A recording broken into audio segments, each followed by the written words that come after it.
Bonjour, aujourd'hui dans GIMP nous allons parler des calques.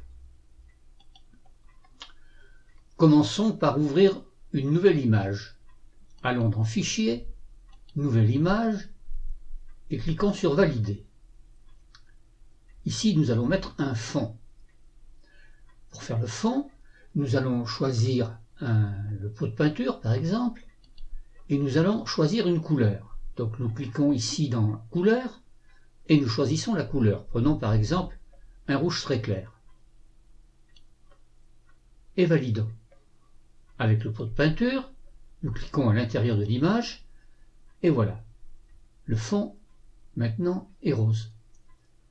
Nous allons dessiner une forme. Pour dessiner cette forme, aujourd'hui, nous allons créer un nouveau calque. Alors je clique ici sur l'onglet calque, dans la partie droite, et je choisis un calque qui va bien entendu avoir les mêmes dimensions que le fond, que l'arrière-plan. Nous allons choisir ici, au niveau du type de remplissage du calque, la transparence. Nous cliquons sur Valider. Si nous regardons à droite, maintenant, nous voyons qu'il y a deux calques. Il y a l'arrière-plan qui est rose, et vous avez le calque qui est un damier. Ce damier indique la transparence. Je clique maintenant sur l'outil rectangulaire, par exemple. Je dessine mon rectangle. Je vais remplir le rectangle, toujours à l'aide du pot de peinture, mais je vais choisir une autre couleur. Je vais par exemple choisir du jaune. Ici, je choisis mon jaune. Quand la teinte me plaît, je clique sur Valider.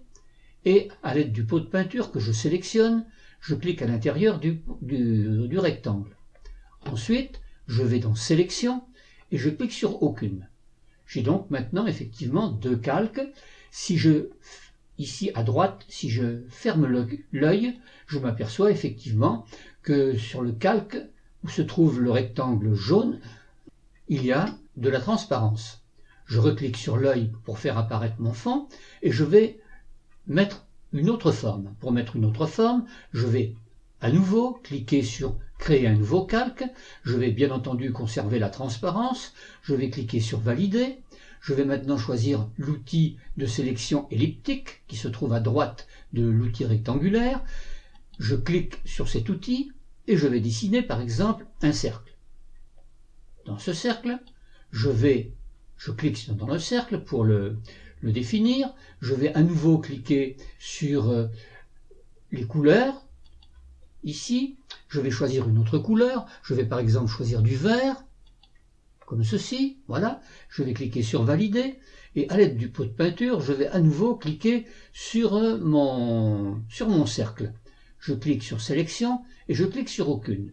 Je m'aperçois que le calque où se trouve le rond vert se trouve par-dessus le calque du rectangle jaune. Si je le souhaite, je peux déplacer ce calque sur l'image à l'aide de l'outil déplacement. Je clique donc sur l'outil déplacement et je déplace mon cercle. Par exemple comme ceci. Je clique sur arrière-plan pour annuler la sélection.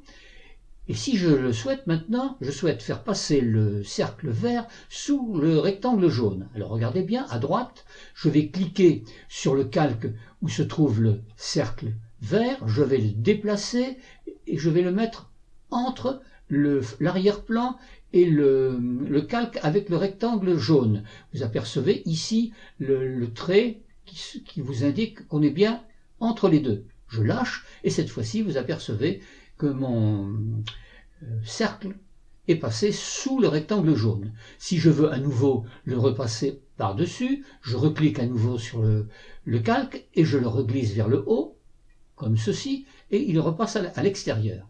Je vais mettre une troisième forme. Par exemple, pour faire cette troisième forme, je clique à nouveau sur Nouveau calque, je choisis toujours la transparence et je valide. Je vais à nouveau choisir un autre l'outil de section rectangulaire et cette fois-ci je vais dessiner une autre forme. Je clique à l'intérieur de la forme, je vais choisir à nouveau une couleur, je clique donc dans la partie couleur de premier plan et d'arrière-plan pour choisir une couleur. Cette fois-ci par exemple je vais choisir du bleu, comme ceci, je valide et à l'aide du pot de peinture, que je sélectionne, je clique et j'obtiens le bleu. Sélection, à nouveau, aucune.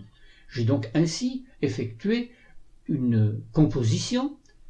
Et si je veux conserver ma composition pour éventuellement retravailler dessus une prochaine fois, ici, si je clique sur fermer, dans une nouvelle image, on vous indique abandonner les modifications ou annuler. Si je clique sur abandonner les modifications, je ne pourrai pas reprendre mon travail. Par conséquent, au préalable, je dois enregistrer mon travail. Je vais donc dans Fichier, je clique sur Enregistrer, je clique par exemple sur Bureau, je vais mettre un titre, je vais appeler par exemple ceci Essai, ce travail Essai, et j'enregistre. Là, vous pourrez remarquer que tout à fait dans le haut maintenant, le nom est indiqué essai.xcf. XCF, c'est l'extension du travail que je viens de réaliser. Je ferme donc mon travail. Je m'aperçois effectivement ici que j'ai mon fichier. Et si je rouvre mon fichier, vous remarquerez que je trouve à nouveau mon travail avec les 3 calques. Ce qui fait que si dans une prochaine fois je veux à nouveau travailler sur cette image, eh bien je le pourrai.